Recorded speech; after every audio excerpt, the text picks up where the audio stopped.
Sa subong adlaw, busy ang auntie nyo pa birthday. Mapati ka mo kag sa hindi, gamay lang ginaging kaon ko.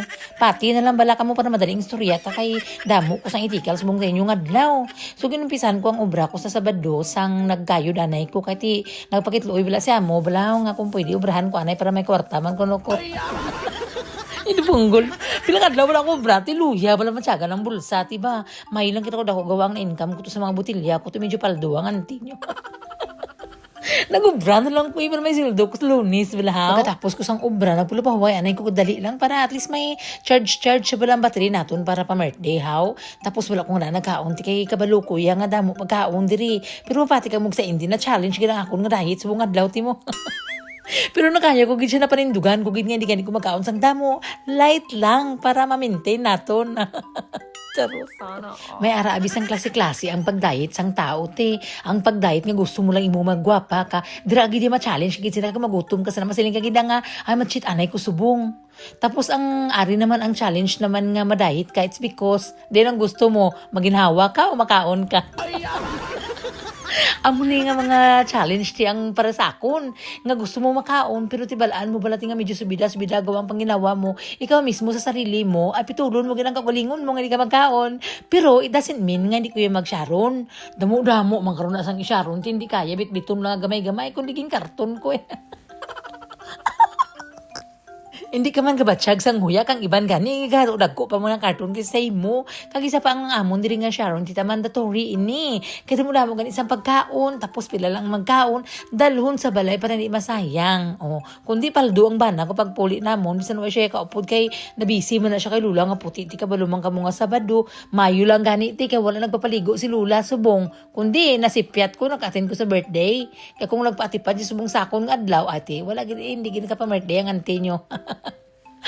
Pagkahapon natito nagsibat ng akon mag-ama, naglakat na sila. So labay man aton ginatumpukan na sa mga parot. Kita niyo mga parot na ay sunod si mana wala na ng mga bulak. Naglakat ang akon nga pamilya kay may dinner man sila sa Piak Balay. Si kudalhan ni mga bata mukul para makalumbayag man ang auntie.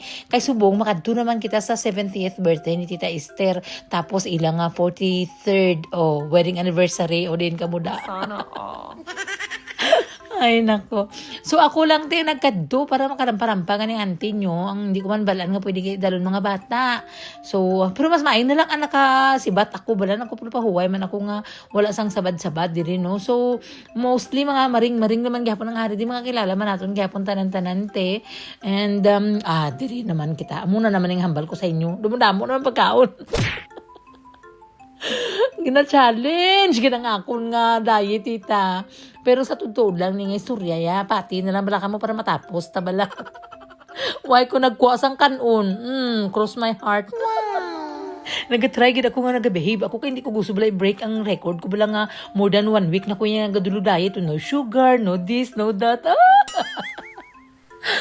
Ayawat Pero daw kaya ko man ang napanindugan ko man kag nami bala ang pamatyagan nga do hindi bala busok-busok ang imong atiyan ha medyo agro ginhawa pa kag nakaigo-igo na gawa ang atong pantalon so bisan gamay bala dira nga changes nami na siya gawa ang goal gani naton is from 80 kilos ibalik naton sa 60 kung pwede man lang.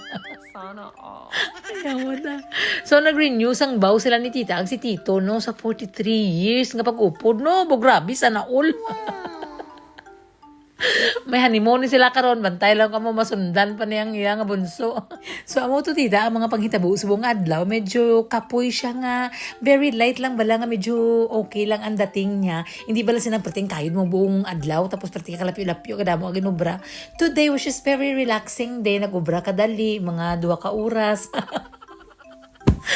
Tapos partihan sa nga sa magabi, kundi paldo ang ante. Pagkatapos ate, of course, kay magabi naman, kaya mo namagad sa pagkaon, nagsyaro na naman dayon, tapos nagsaot-saot, gani sila isang mapaulala. Tapos nung akong naturaksoy, tani, galing wala akong nang gipagwa kay base, wala maturaksoy tani ko, di ba? Galing basi hindi pala pwede haw. So, nag-proceed na lang kami dito sa mga Sharon, tita, kaya di sa sobrang kadamo, kinahanglan ginaton baluton para hindi masayang. And then after that, na-finish na ang kagabihon, naging sugat kumanday angkol, kay hubog si angkol, hindi pwede mag-drive. Araw naman siya kanto puli sa balay, kuha na naman sa lakyan bosaga. Amo lang to, goodbye na kayo matulog na, may boss, may ubra na naman ganita.